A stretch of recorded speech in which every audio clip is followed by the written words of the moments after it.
is Jennifer Llewellyn. I'm the Manager of Workforce Development at Oakland County and the Director of the Oakland County Michigan Works Agency.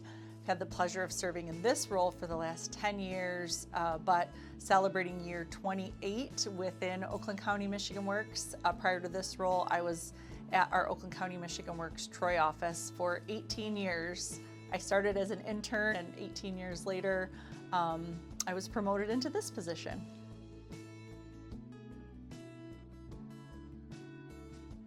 You know, it's been an interesting 10 years in this role. I started in 2016, so before COVID, before the pandemic, the world of work looked very different, but specifically for women, right? What we saw during the pandemic was a real illumination of the childcare crisis in this country and how that relates to the world of work for women in particular.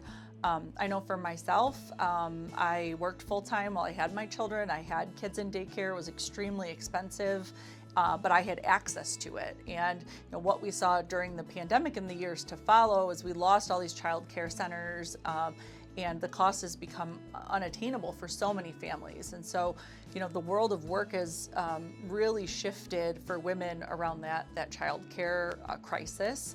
I also think that there's a movement of women in this country that are being more aggressive in pursuing post-secondary education at higher rates than what we've seen traditionally over the course of many years. And so women are pursuing degrees at higher rates right now, higher than their male counterparts. I think we're seeing more women in Southeast Michigan and really across the country saying, yes, I can do this. I can raise a family. I can have a successful career. I can go back to school and finish that degree. I can balance all of that. And, it makes me proud to be a woman and help inspire this next generation of young women to say, I can have it all.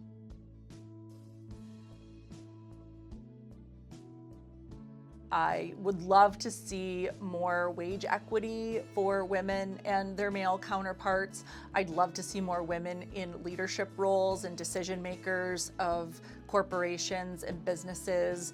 I'd love to see women pursue more of their entrepreneurial spirit and turn that into some of the county's largest and fastest growing small businesses. I would love to see this trend continue of women saying, yes, I can pursue a career and I can raise a family and I can go back to school. And I'd love to see women, continue to follow their passions and their love for the world of work and whatever that means to them. I think when you can find your spirit of what fulfills you and you can make it your job, it's the best of both worlds.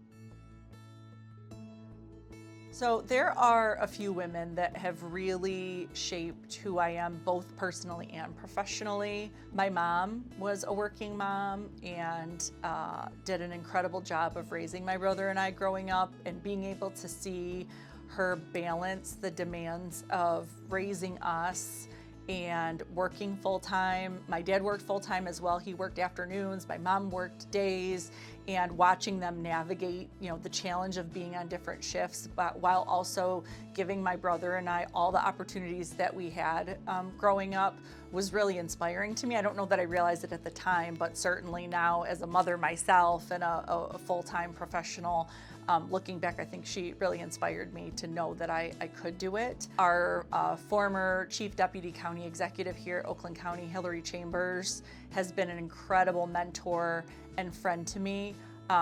Seeing her really command the room as a woman, she asked great questions, she was thoughtful, she was strategic. She shared a passion for workforce development and literacy and education, and we were really able to bond over that. And she was the type of person that was like, yes, you do deserve a voice and a seat around this table. And I'm eternally grateful for her mentorship and friendship.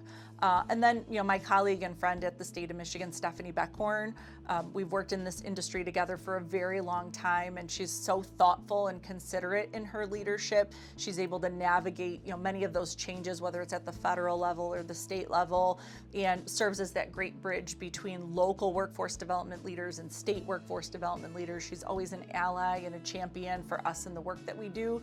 And so, those three women in particular, there's a million more, my colleagues, my friends, my coworkers have all inspired me, but those are the three that probably stick out the most.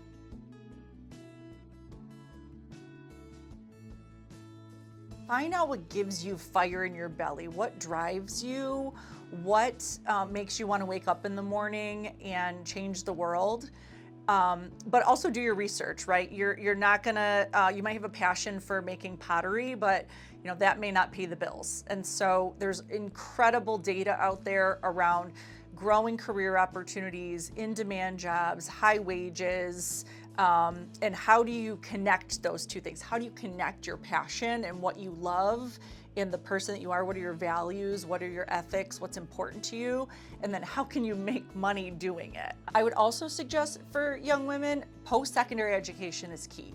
Whether it's a 2-year degree, a 4-year degree, a registered apprenticeship program, the military, you have to do something.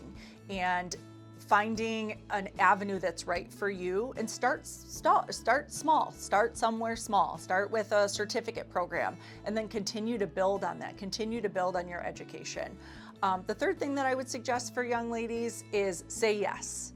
When you're presented an opportunity at work, go for it. Even if it means a little extra hours or a little extra effort, say yes. I am in this position today because I said yes to a lot of things that were really hard and really scary and outside of my job description. And so taking advantage of those opportunities that are presented to you, even if you're scared and fearful and you don't really know what's next, go for it. Say yes, be part of the solution, and don't listen to the noise. Don't listen to the imposter syndrome. I know for myself that's something that I've battled throughout the course of my career, is whether I deserve a seat at that table, whether I should say something or shouldn't say something. And it's taken me a long time, and I still struggle with it. It's taken me a long time to say, yes, my voice matters as a woman, as a leader. I know my craft, I know my work. Sometimes women who are more independent or very knowledgeable or passionate can be misconstrued as being aggressive. It makes us not want to say things that we should say. And so say the thing. Be a part of it. You deserve a seat at the table. You deserve a voice, and just be proud of who you are and what you do. On behalf of Oakland County Michigan Works and the Oakland County Workforce Development Board, happy Women's History Month.